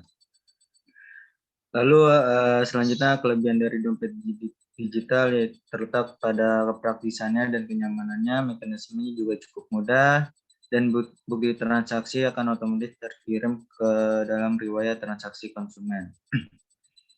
Kekurangan dari dompet digital sebelum adanya kris ada QR Code Indonesia Standard. Merchant atau penjual menyediakan banyak QR Code dari berbagai dompet digital, begitu juga bagi konsumen yang harus mendownload atau mengunduh dompet digital agar dapat membayar di merchant atau penjual tersebut. Selanjutnya ada pembahasan yang pertama itu membahas sistem pembayaran digital, di mana perkembangan teknologi sistem pembayaran yang aman dan lancar sangatlah penting. Keberhasilan suatu sistem pembayaran dapat mendukung perkembangan keuangan dan perbankan, sedangkan risiko ketidaklancaran atau kegagalan sistem pembayaran akan berdampak signifikan terhadap kestabilan perekonomian. Sistem pembayaran saat ini sangat beragam seperti uang elektronik, digital wallet, dan sebagainya. Jasa perbankan yaitu e-banking menjadi dongkrak utama dalam memberikan kemudahan dalam bertransaksi seperti bisa dilakukan di mana saja dan kapan saja. Keamanan transaksi juga yang diberikan membuat perasaan khawatir menjadi berkurang. Lalu digital wallet atau digital banking dompet digital saat ini sedang populer dan paling banyak diterima di kalangan masyarakat, khususnya generasi milenial sebagai metode pembayaran. Faktor yang lebih cepat, nyaman, dan praktis ini sebagai alasannya, seperti di masa pandemi seperti ini, banyak masyarakat yang memakai dompet digital sebagai metode pembayarannya demi menghindari kontak fisik secara langsung dengan uang atau cashless, dan juga sebagai untuk mendukung program pemerintah. Yang kedua, perilaku konsumen terhadap pembayaran digital. Perilaku konsumen terhadap sistem pembayaran digital semakin lama semakin meningkat, ditambah lagi dengan kondisi pandemi seperti ini, dikarenakan berbagai kebijakan atau himbauan dari pemerintah guna mengurangi virus corona, baik dari pembelajaran jarak jauh, WFH, dan stay at home. Pengurangan penggunaan uang dalam semua transaksi. Ya, dengan kebijakan tersebut membuat perubahan perilaku konsumen terhadap pembayaran digital juga untuk mendukung kebijakan pemerintah. Manfaatnya sebagai QR code ini sebagai media promosi dan pembayaran digital dan memudahkan bagi konsumen dan penjual. Kesimpulannya, dalam sistem pembayaran menggunakan kris pada konsumen itu membantu para konsumen dan karena sebelum adanya kris, para konsumen harus mempunyai beragam dompet digital untuk melakukan pembayaran. Sekian dari saya. Wassalamualaikum warahmatullahi wabarakatuh. Waalaikumsalam warahmatullahi wabarakatuh. Coba ke judulnya, Fadil Budi. Manfaat sistem pembayaran menggunakan kris pada konsumen. Ini kayak judul buku, tau nggak? Kenapa mesti menuliskan manfaat? Kenapa kita mesti mengkaji tentang manfaat? Sebenarnya waktu pertama kali saya ini sih Bu, kepikiran ini manfaat. Tapi saya akan mengganti dengan peran, mungkin bisa. Kenapa peran? Karena lebih ini aja sih Bu, lebih apa? Boleh saya kasih saran nggak? Boleh Bu. Langsung aja sistem pembayaran, penggunaan kris ya. Sebagai sistem pembayaran, udah. Nggak usah manfaat sistem pembayaran menggunakan kris pada konsumen, karena yang pakai itu udah pasti konsumen, jadi sudah terjawab gitu loh. Langsung aja penggunaan kris sebagai sistem pembayaran itu, atau sistem pembayaran menggunakan kris, cuman kurang pas ya, kayaknya lebih enak penggunaan kris sebagai sistem pembayaran. Dan jadi konseptual paper ini mengeksplor bagaimana penggunaan kris ini sebagai sistem pembayaran, termasuk di dalamnya itu ada manfaat, tapi nggak usah disebutin di sini di judul ini manfaat dan segala macam. Ibu. Ya, Bu. Kemudian latar belakangnya kenapa? Kenapa kamu ingin mengangkat apalagi namanya? Sistem pembayaran. Ya. Karena kita lihat dan dari paper-paper yang saya lihat juga di zaman yang industri 4.0 ini, perkembangan zaman juga sangat sudah maju. Kalau sistem pembayaran yang itu aja juga negara juga tidak dapat berkembang dengan baik. Itu yang seperti apa, Budi? Apa, Bu? Yang itu aja tuh seperti apa? Ya kayak sistem dari ini Bu, secara langsung kayak pembayaran tunai gitu Bu. Oke. Jadi gini, kamu eksplor di latar belakang era digital sekarang semuanya serba, di era teknologi sekarang semuanya serba digital gitu ya, bahwa segala hal itu sekarang sudah tersentuh teknologi ya, termasuk sektor keuangan gitu. Sekarang udah banyak itu yang kamu bahas di latar belakang penelitian-penelitian terdahulu terkait itu gitu. Jadi paper-paper yang membahas tentang bagaimana sih apalagi namanya seluruh aspek kehidupan manusia itu sekarang sudah tersentuh dengan yang namanya teknologi gitu, termasuk nanti di sektor keuangan, yang mana sektor keuangan ini di dalamnya adalah termasuk sistem pembayaran. Gitu kan, udah selesai itu latar belakangnya. Kemudian pembahasannya baru deh kamu bahas tadi sistem pembayaran digital macam-macam ya, eksplorasi itu dulu, sistem pembayaran digital, kemudian perilaku konsumen. Iya, bagaimana perilaku konsumen, kemudian Manfaat. Ini manfaat kris-nya nggak usah dibuat sendiri, tapi diekspor nggak apa-apa, cuman nggak usah dikasih subbab pemanfaat kris. Jadi gimana sistem pembayaran tadi secara digital, kemudian sekarang ini ada kris ya, kris ini adalah salah satu metode pembayaran berbasis digital, bla bla bla bla gitu ya. Bu. Baru kamu lihat gimana sih sejauh ini orang-orang yang atau hasil penelitian yang pernah membahas tentang penggunaan kris dalam dalam sistem pembayaran. Itu karena kamu ingin mengeksplor tentang penggunaan kris sebagai sistem pembayaran. Udah deh. Gitu Budi ya. Oke Bu, baik Bu, terima kasih. Oke, selanjutnya silakan Ariana.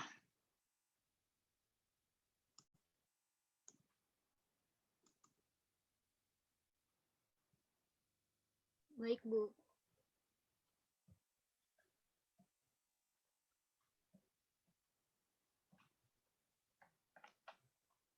Sudah terlihat belum, Bu? Sudah.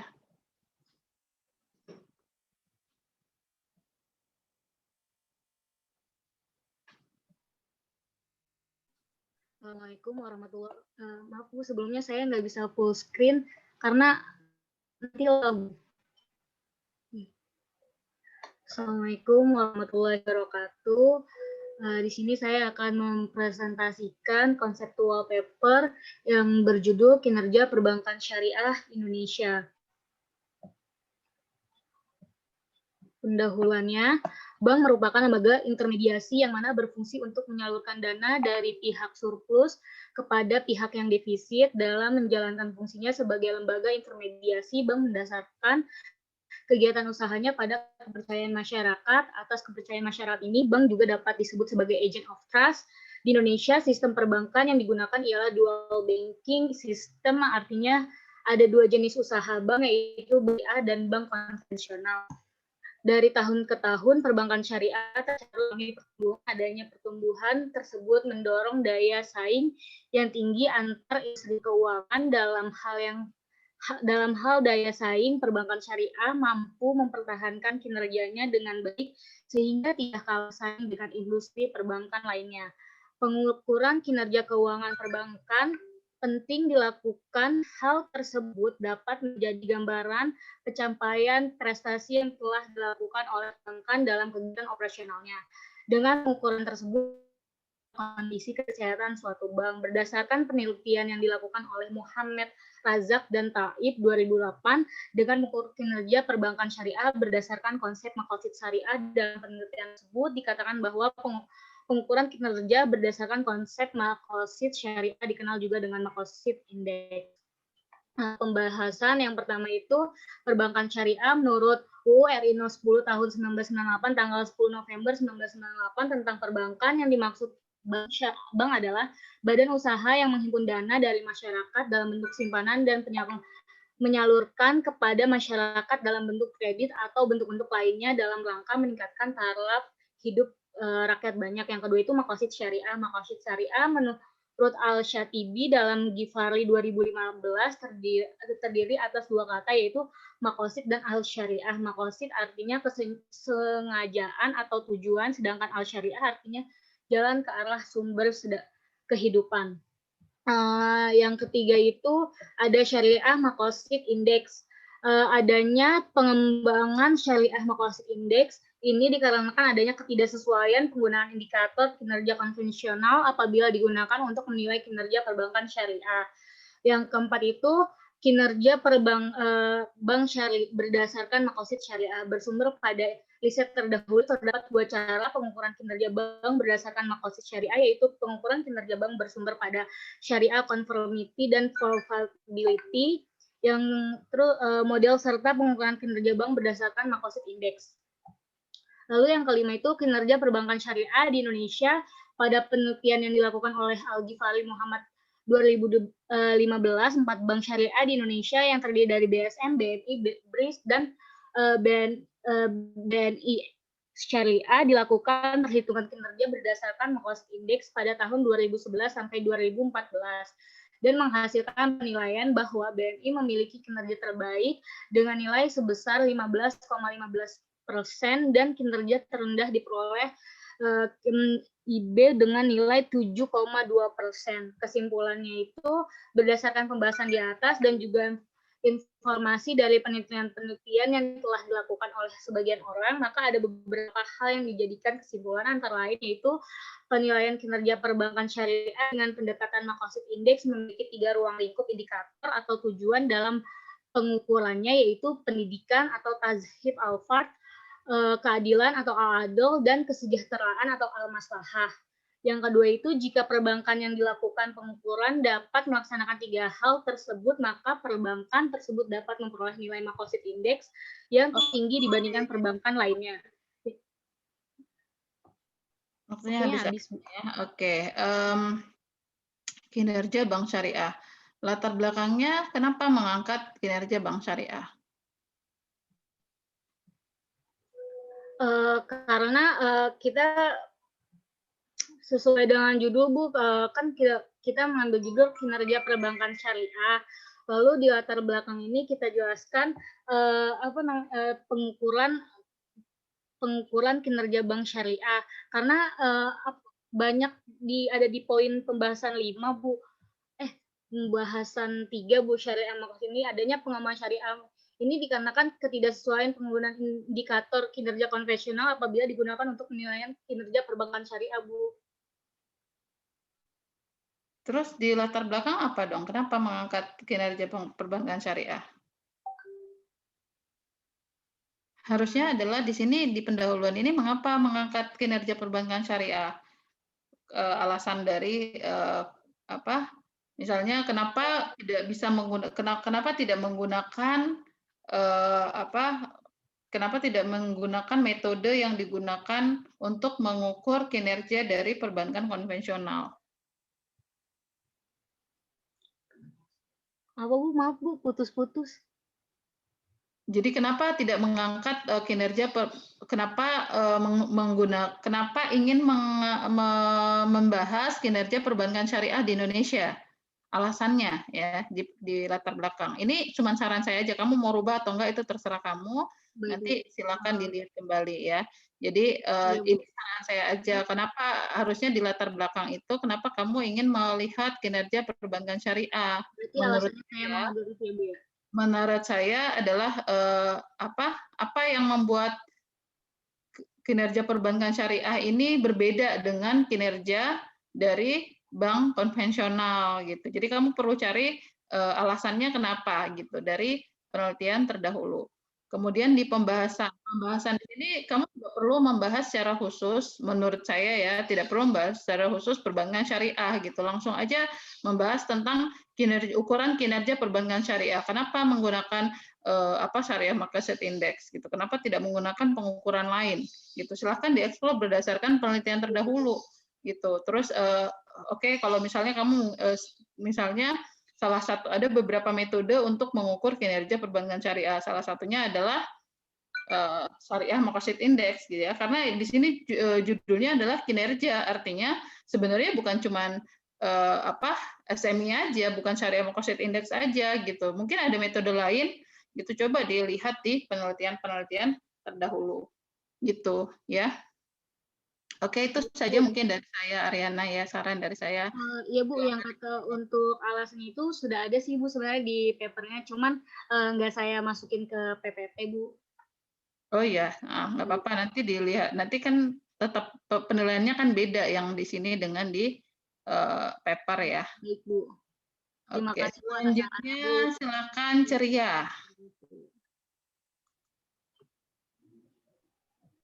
Ceria, ada?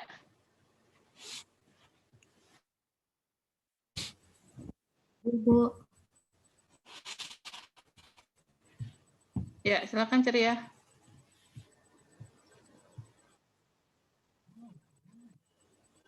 Apakah sudah kelihatan? Masih loading.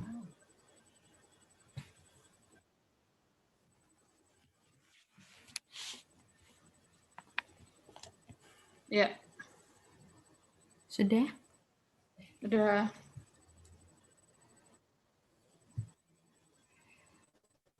Assalamualaikum warahmatullahi wabarakatuh.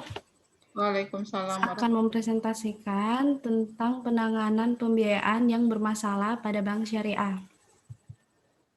Pendahuluan, bentuk penilaian tingkat kesehatan dari suatu bank antara lain dapat dilihat dari pergerakan aktiva produktif bermasalah dibandingkan dengan aktiva produktif yang dimilikinya. Secara kuantitatif, perbankan tersebut umumnya diwujudkan dalam bentuk rasio pembayaran aktiva bermasalah atau sering diistilahkan dengan pembiayaan bermasalah non-performing financing, yang di bank konvensional sering disebut dengan non-performing loan atau NPL. Rasio pembiayaan bermasalah ini menjadikan salah satu indikator penilaian terhadap perbankan syariah dalam mengelola penyaluran pembiayaannya. Bagi bank pada umumnya, adanya pembiayaan bermasalah tersebut terutama dalam jumlah yang mendekati atau di atas jumlah yang ditentukan Bank Indonesia, menjadikan bank-bank tersebut dianggap mengalami kegagalan dalam pengelolaan pembiayaannya. Adanya kegagalan dalam pemberian pembiayaan akan berpengaruh kepada mengecilnya kemampuan bank dalam memenuhi kebutuhan atau kewajiban terhadap berbagai pihak pemangku berkepentingan atau stakeholders. Sebagaimana dimaklumi bahwa tujuan bank memberikan pembiayaan antara lain untuk memperoleh imbalan atau pendapatan. Dari pendapatan yang diperoleh tersebut akan dipakai oleh bank untuk keperluan pemberian imbalan kepada nasabah yang menempatkan dana pada bank, membayar biaya operasional bank, membentuk cadangan kerugian, dan memberikan dividen kepada pemegang saham bank. Dengan adanya kegagalan tersebut, maka tujuan dari pembiayaan berupa kemanfaatan bagi bank dan nasabah penyimpan dana, serta meningkatkan pertumbuhan ekonomi nasional akan mengalami disfungsi. Oleh karena itu, dikaitkan dengan tujuan dan kemanfaatan dari adanya pemberian pembiayaan tersebut, adanya pembiayaan bermasalah akan menjadi persoalan besar ketika penanganan dan penyelesaian tidak dilaksanakan dengan sebaik-baiknya. Berkaitan dengan hal itu, dalam tulisan ini membahas persoalan-persoalan penyelamatan dan penyelesaian pembiayaan bermasalah yang dapat dilakukan oleh bank, khususnya oleh bank syariah. Pembiayaan dan pembiayaan bermasalah berdasarkan pasal 1 butir 25 Undang-Undang Nomor 21 Tahun 2008 tentang perbankan syariah, yang dimaksud dengan pembiayaan yaitu penyediaan dana atau tagihan yang dipersamakan dengan itu berupa yang pertama, transaksi bagi hasil dalam bentuk mudharabah dan masyarakat, transaksi sewa menyewa dalam bentuk ijarah atau sewa beli dalam bentuk ijarah mutahiyah bitamlik. Tiga, ada transaksi jual beli dalam bentuk piutang murabahah, salam dan istisna. Keempat, transaksi pinjam meminjam dalam bentuk piutang qard. 5, transaksi sewa menyewa jasa dalam bentuk ijarah untuk transaksi ya, waktunya habis ya. Iya, Bu. Oke, coba kita lihat judulnya.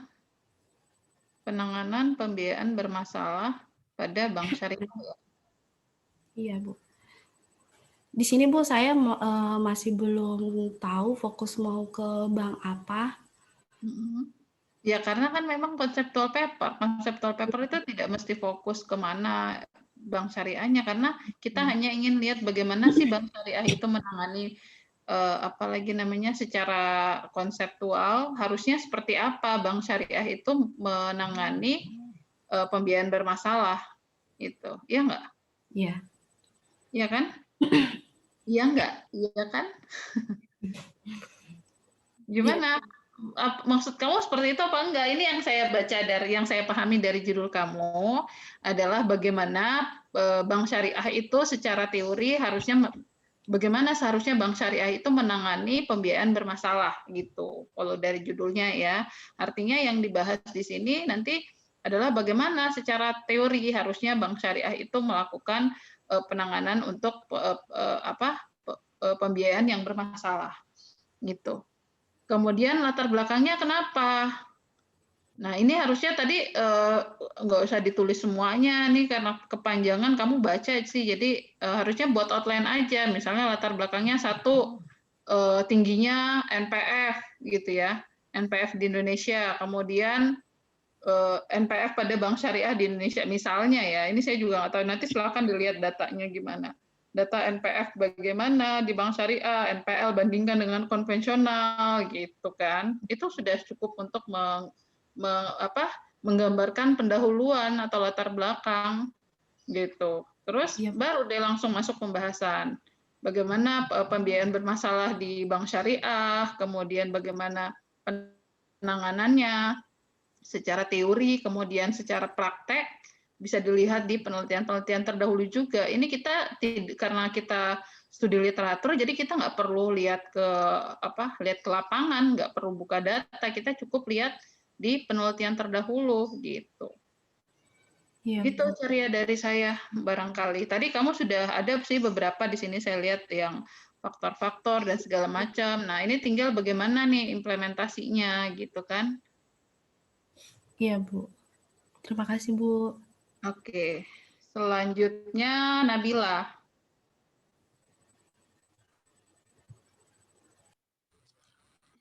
Iya, Bu.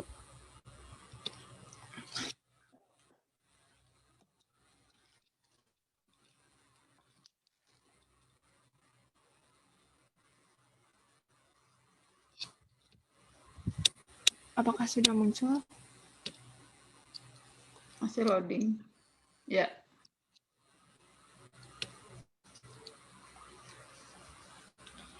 Assalamualaikum warahmatullahi wabarakatuh. Di sini saya akan mempresentasikan konseptual paper saya yang berjudul Tren Industri Halal Fashion di Indonesia dan Pengaruhnya terhadap perekonomian sektor mikro. Latar belakang. Indonesia merupakan salah satu negara dengan mayoritas penduduknya adalah seorang Muslim. Meskipun bukan negara Muslim, namun mayoritas penduduk yang memeluk agama Islam dan bersatu sebagai Muslim. Sedikit banyak pengaruhnya pola kehidupan masyarakat di Indonesia. Saat ini seringkali kita mendengar istilah halal lifestyle atau gaya hidup halal. Jika dahulu konsep halal ini hanya berkaitan dengan apa yang kita konsumsi selama ini, seperti layaknya makanan dan minuman, saat ini konsep ini juga diterapkan pada apa yang kita gunakan di dalam kehidupan sehari-hari. Salah satunya yaitu fashion. Hal ini menyebabkan munculnya tren industri halal fashion di Indonesia, memberikan pengaruh yang signifikan terhadap perekonomian negara sektor mikro. Terdapat 10 sektor yang saat ini secara ekonomi dan bisnis memiliki kontribusi yang besar di dalam industri halal, dan yang menjadi pokok bahasan di sini yaitu industri halal fashion. Menurut Setianingsih 2019. Pembahasannya di sini ada industri halal fashion, perekonomian sektor mikro, pengaruh tren industri halal fashion terhadap perekonomian sektor mikro. Industri halal fashion, industri fashion merupakan industri yang cukup besar dan juga menguntungkan. Setiap harinya konsumen semakin ingin diakui jati dirinya sebagai seorang. Mereka menunjukkan melalui fashion. Fashion ini merupakan gaya yang diterima dan juga digunakan oleh mayoritas dari anggota masyarakat di dalam satu waktu. Munculnya industri halal fashion ini diikuti oleh para influencer, baik artis maupun selebgram tanah air yang kini turut mengkampanyekan halal fashion yang sesuai dengan syariat Islam menurut Martini dan Muadi 2020. Halal fashion ini memperbolehkan desain apa saja dengan kreativitas dari perancangannya, hanya saja busana ini harus memenuhi syarat tidak merusak tubuh dan tidak bergambar makhluk hidup, menurut Muflin 2018. Perekonomian sektor mikro, UMKM di Indonesia sendiri memberikan pengaruh terhadap perekonomian, yaitu sebagai pelaku utama di dalam kegiatan ekonomi di berbagai sektor, sebagai penyedia lapangan pekerjaan terbesar, sebagai pemain penting di dalam pengembangan kegiatan ekonomi daerah, dan juga pemberdayaan masyarakat, dan juga sebagai pencipta pasar baru dan inovasi, menurut Suci 2017. Pengaruh tren industri halal fashion terhadap perekonomian sektor mikro. Di Indonesia, fashion terus mengalami perkembangan. Hal ini terlihat dari nilai ekspor produk fashion dalam negeri mengalami tren terus meningkat. Hal ini tentunya dimanfaatkan oleh UMKM untuk menciptakan inovasi baru. Belum lagi kondisi COVID-19 ini seperti sekarang ini yang memaksa orang untuk berinovasi, sehingga industri halal fashion ini sedikit banyak membantu perekonomian mereka. Apalagi selama pandemi ini tingkat belanja online masyarakat semakin meningkat karena di rumah saja. Menurut Suliwati, untuk memenuhi konsentrasi ini perlu adanya pemahaman untuk mengenai tantangan sekitarnya akan dihadapi dan membuat strategi untuk menjawab tantangan tersebut seperti usaha yang masih dalam skala kecil. Ya. Oke, Bu. Ya, Nabila, ada yang mau ditanyakan nggak? Hah? Ada yang mau ditanyakan nggak? Nggak ada sih, Bu. Oke, mau saya kasih saran nggak? Boleh. Ya, ini kan tren industri fashion ya, industri halal fashion. Iya. Tren industri halal fashion. Kemudian pengaruhnya pada perekonomian. Nah, coba kamu lihat kenapa kamu ingin mengangkat ini selain tadi ya faktor bahwa mayoritas Muslim, kemudian mungkin kamu perlu banyak mengeksplor data bagaimana perkembangannya selama ini ya untuk latar belakang. Kemudian di pembahasannya jangan bahas tentang ini lagi. Coba tadi saya lihat kamu membahas di situ tentang tren kondisi saat ini seperti apa gitu. Yang dibahas di sini kan ini konseptual. Jadi secara konsep itu bagaimana tren halal fashion ini pada perekonomian sektor mikro gitu. Ini suara saya berasa mantul-mantul nih, kenapa ya? Putus-putus, Bu. Iya, jadi mengapa atau bagaimana secara konseptual, secara teori halal fashion ini pada perekonomian mikro gitu, perekonomian sektor mikro yang kamu maksud dalam paper ini, gitu ya? Iya, Bu. Ada lagi yang mau ditanyakan? Nggak ada, Bu. Oke, selanjutnya Dava, Ya, Bu. silakan Dava. Oke, baik, Bu.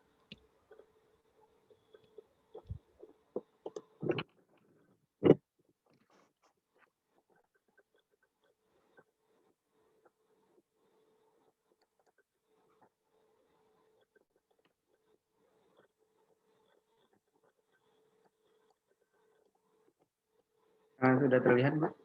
Sudah. Assalamualaikum warahmatullahi wabarakatuh. Waalaikumsalam warahmatullahi wabarakatuh. Di sini saya membahas tentang hubungan digitalisasi terhadap sistem pembayaran di Indonesia. Pendahuluan. Selama beberapa dekade terakhir, industri global tidak hanya menghadapi perubahan teknologi yang telah menyebabkan peluang seperti fleksibilitas yang lebih besar, reaktivitas dan individualisasi produk, tetapi juga telah menghadirkan beragam tantangan seperti perubahan teknologi yang cepat, peningkatan kompleksitas dan perubahan preferensi pelanggan, serta persyaratan hukum.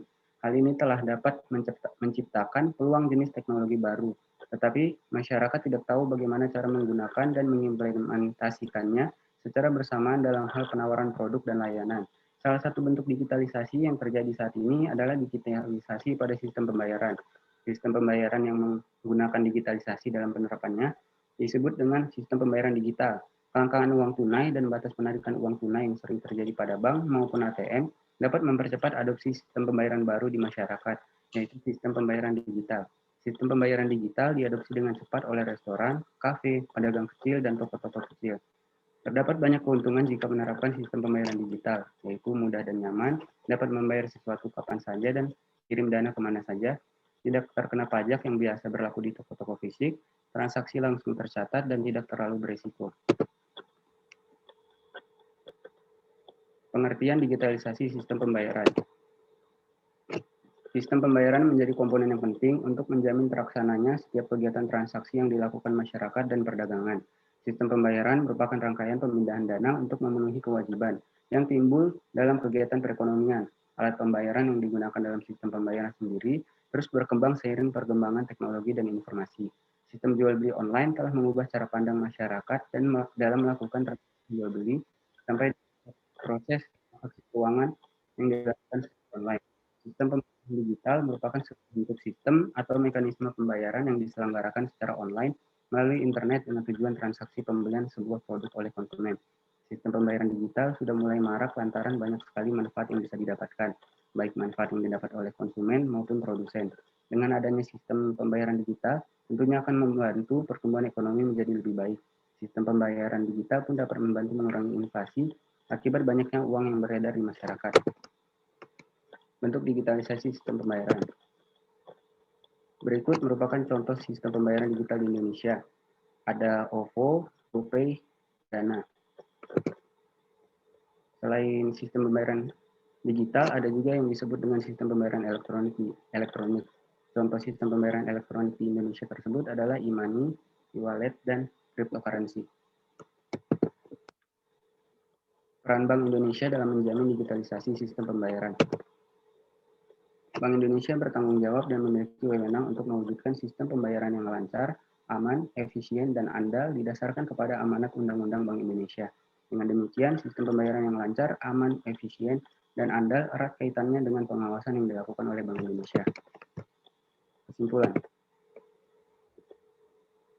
Pembayaran digital merupakan sebuah bentuk sistem atau mekanisme pembayaran yang diselenggarakan secara online melalui internet dengan tujuan transaksi pembelian sebuah produk oleh konsumen. Dampak kemajuan sistem pembayaran menghadirkan inovasi beberapa pembayaran digital atau digital payment. Contoh dari sistem pembayaran digital yang ada di Indonesia adalah OVO, GoPay, Dana, dan lain-lain. Selain sistem pembayaran digital, ada pula yang dinamakan sistem pembayaran elektronik. Adapun beberapa jenis layanan pembayaran elektronik di Indonesia adalah e-money, Flash oleh BCA, Tapcash oleh BNI, Brizi oleh BRI, e-money Mandiri dan semacamnya, e-wallet, e-cash oleh Mandiri, T-cash oleh Telkomsel, rekening ponsel oleh Bank CIMB Niaga, GoPay, dan lain-lain, dan cryptocurrency seperti Bitcoin, Ethereum, Bitcoin, Monero, atau Ripple. Bank Indonesia sebagai lembaga pengawas kegiatan sistem pembayaran di Indonesia wajib melakukan pengawasan terhadap setiap transaksi. Oke, Dava, waktunya habis ya. Oke, Bu. Dava, coba kita lihat judulnya tadi, peran BI dalam sistem pembayaran ya. Oh, hubungan digitalisasi ya. Apa sih judulnya? Kenapa, Ibu? Judulnya apa? Hubungan digitalisasi ya. Ya. Oke, digitalisasi, hubungan digitalisasi terhadap sistem pembayaran Indonesia. Oke, ini mungkin gini aja kali, ini saran saya aja ya, boleh kamu pakai, boleh enggak. Digitalisasi pada sistem pembayaran di Indonesia. Itu. Ya, jadi nggak usah. Nanti meskipun isinya adalah kamu membahas hubungan digitalisasi ya pada sistem pembayaran di Indonesia. Gitu. Tapi di judul di sini karena ini conceptual paper, jadi nggak usah melihat hubungan, nggak usah menuliskan hubungan di judulnya, langsung aja digitalisasi pada sistem pembayaran di Indonesia. Terus latar belakangnya apa, Dava? Bisa digambarkan secara umum aja nggak poin-poinnya apa sih? Oke, jadi latar belakang itu teknologi berkembang pesat di seluruh dunia. Salah satu bentuk perkembangan teknologi ini merambah ke segala sektor, termasuk sektor ekonomi. Salah satu bentuk teknologi yang terjadi di sektor ekonomi adalah terjadinya digitalisasi terhadap sistem pembayaran. Sistem pembayaran tersebut dinamakan sistem pembayaran digital. Ya, Dava, ini nanti kamu tolong ada ini kan kutipan siapa gitu kan ya, merefer ke siapa semuanya ya? Nah. Ada nggak? Ada Bu, cuma belum diterapin. Ya. Oke, yang penting ada. Nanti coba di papernya mudah-mudahan ada begitu ya, seperti yang kamu jelasin. Oke, kemudian pembahasannya apa saja tadi? Digitalisasi. Oke, pengertian. Kemudian untuk digitalisasi sistem pembayaran. Untuk digitalisasi, oke. Lalu? Sama peran BI Bu dalam menjaga digitalisasi. Oke. Nggak usah, karena ini apalagi namanya, konseptual paper, nggak usah peran BI, langsung aja regulator gitu ya, regulasi dalam menjamin atau regulasi terkait digitalisasi sistem pembayaran. Nah, nanti di dalamnya kamu sebutin deh gitu peran Bank Indonesia dalam ini sebagai regulator gitu ya. Ya. Jadi nggak usah di subnya, nggak usah tulisin peran Bank Indonesia, langsung aja bagaimana regulasi digitalisasi sistem pembayaran. Baik. Atau regulasi sistem pembayaran digital.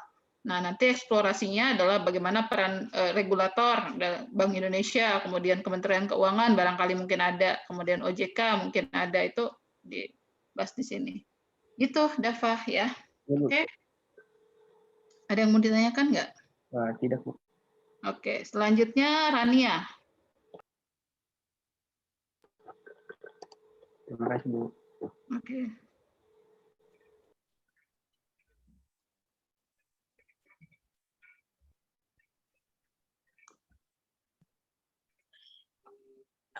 Ya, Assalamualaikum warahmatullahi wabarakatuh. Jadi di sini judul paper saya itu ada strategi pengembangan industri halal fashion di Indonesia. Untuk pendahuluannya sendiri, jadi industri halal itu mempunyai kedudukan strategis dalam meningkatkan perekonomian. Sudah sepatutnya industri halal dibesarkan di Indonesia. Jika dimaksimalkan lagi, industri halal dapat meningkatkan nilai ekspor serta cadangan devisa negara. Hal itu diungkapkan oleh Kementerian Keuangan Republik Indonesia tahun 2019. Sehingga sudah semestinya Indonesia mulai meningkatkan industri halal agar dapat membangun perekonomian secara optimal. Nah, untuk pembahasannya sendiri, yang pertama itu, yang saya bahas itu ada produk halal. Nah, di sana tuh dibahas pengertiannya, prinsip dasar produk halal sama syarat kehalalan suatu produk. Terus yang kedua, industri halal itu yang dibahas pengertian industri halal dan bagaimana industri halal di Indonesia. Yang ketiga, fashion halal. Yang dibahas itu negara-negara yang mendominasi sektor halal fashion, perkembangan industri halal, dan bagaimana fashion di Indonesia itu tersendiri. Yang keempat, potensi industri halal di Indonesia. Yang dibahas itu potensi industri halal di Indonesia dalam berbagai sektor. Jadi sektor-sektor apa aja yang berpotensi di Indonesia. Terus kekuatan dalam masing-masing sektor tersebut.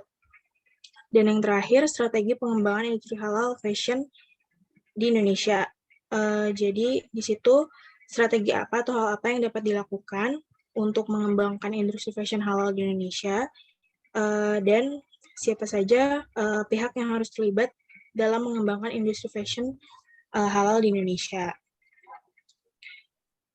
Nah, untuk kesimpulannya, strategi yang dapat dilakukan untuk mengembangkan potensi pada industri fashion halal di Indonesia adalah dengan adanya campur tangan pemerintah yang ikut andil dalam memberikan pengetahuan kepada masyarakat Indonesia agar mereka bisa lebih aware akan potensi yang dimilikinya, sehingga mereka juga dapat mengembangkan usahanya dan melebarkan sayapnya hingga kancah dunia. Dan Indonesia mampu bergerak dari negara konsumen produk fashion halal menjadi negara produsen di masa yang akan datang. Sekian dari saya. Wassalamualaikum warahmatullahi wabarakatuh. Waalaikumsalam warahmatullahi wabarakatuh. Rania, strategi pengembangan industri halal. Iya, Ibu. Mungkin di sini ini saran aja, boleh aja sih pakai strategi pengembangan industri halal. Cuman Cuman di sini saya kok lihat pasnya mungkin pengembangan industri halal, sebuah strategi kan. Nah, baru kamu bahas di dalamnya adalah strategi pengembangan industri halal di beberapa negara, terus nanti kamu bandingkan di Indonesia gimana gitu. Ya, ini saran aja, tapi kalau kamu mau pakai ini juga nggak apa-apa ya. Iya, Bu. Kemudian tadi latar belakangnya apa, Rania? Ini, Bu. Jadi sebelumnya kalau di paper saya, jadi sebelumnya itu ada kayak data-data gitu. Kalau misalnya industri halal itu lagi berkembang gitu loh, Bu. Nah, jadi latar belakangnya industri halal itu kan berarti intinya dia mempunyai kedudukan strategis dalam meningkatkan perekonomian. Jadi udah seharusnya industri halal itu lebih dikembangin lagi gitu di Indonesia terutama. Kemudian pembahasannya. Pembahasannya ini kan pengembangan industri halal. Artinya industri halal itu kan bukan cuman apalagi namanya fashion ya. Jadi mungkin kamu mulainya bukan dari produk halal, tapi dari industrinya. Kalau pakai metode deduktif, karena ini kan conceptual paper. Jadi kita pakai metode deduktif umum ke khusus. Jadi industri halal dulu, terus baru produk halal, baru di dalamnya ada macam-macam produk-produk ya.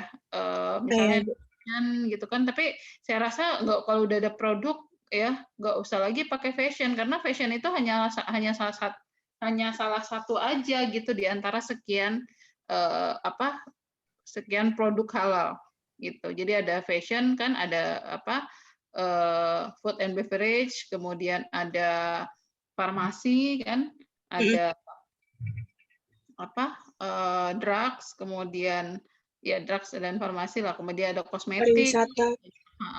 Ya artinya nggak usah kalau kamu bikin subbab sendiri harusnya yang lain juga begitu. Tapi kalau misalnya nggak, cukup misalnya kamu ekspor di industri halal. Jadi nggak usah ada produk halal masuk di industri halal juga di dalamnya, gitu. Kemudian potensi industri halal. Potensi di sini adalah potensi secara umum ya, artinya tidak mengeksplor bahwa ini perkembangan di Indonesia karena perkembangan sudah kamu bahas tadi di latar belakang kan tadi. Iya, Bu.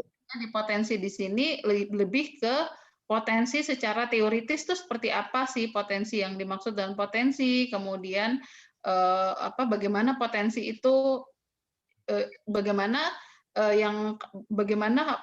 apalagi namanya industri halal ini berpotensi gitu ya. Jadi kamu eksplor bagaimana industri halal ini berpotensi, sehingga inilah yang kita maksud dengan potensi industri halal. Nah, baru kamu bahas strategi di sini secara teoritis juga, bagaimana strateginya, terus bagaimana itu diimplementasikan dalam konteks Indonesia.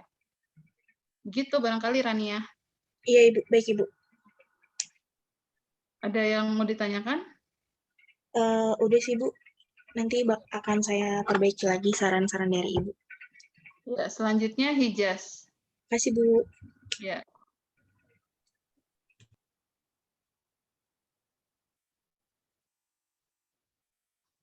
Silakan Hijaz.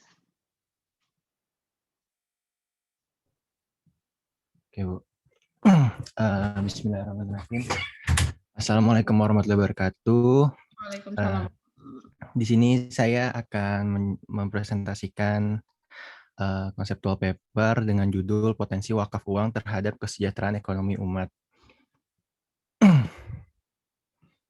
Di sini ada pendahuluannya di mana saya mengutip dari BPS terkait peningkatan kemiskinan di Indonesia, khususnya di daerah perkotaan dan juga daerah pedesaan. Jadi karena adanya peningkatan kemiskinan itu memicu pemerintah untuk mengentaskan kemiskinan melalui pembangunan ekonomi yang menggunakan berbagai sarana ekonomi dalam hukum Islam seperti ziswaf.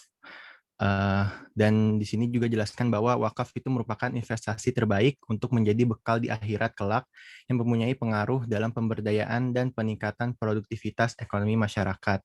Yang di mana wakaf itu berbentuk tanah dan bangunan atau benda yang tidak bergerak yang dapat dimanfaatkan oleh orang banyak. Namun di era modern seperti ini, wakaf itu mulai dikembangkan lagi sehingga muncul yang namanya wakaf uang, di mana merupakan salah satu alternatif untuk kesejahteraan ekonomi umat.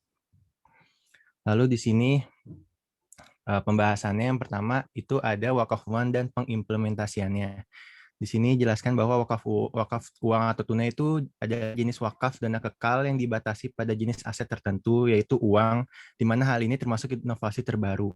Wakaf uang itu menjadi semakin penting karena kebanyakan orang itu tidak mampu memberikan tanah atau rumah karena harga yang tinggi, sedangkan dana kekal dapat dibentuk dengan jumlah yang terbatas dan juga uang tunai kini menjadi sarana investasi dan dengan demikian merupakan komoditas penting yang dapat memberikan banyak manfaat. Itu menurut penelitian dari Rahman dan Awang 2018. Lalu juga muncul perdebatan mengenai wakaf uang. Khususnya di Indonesia itu terdapat 4 mazhab, di mana kalau mazhab Hanafi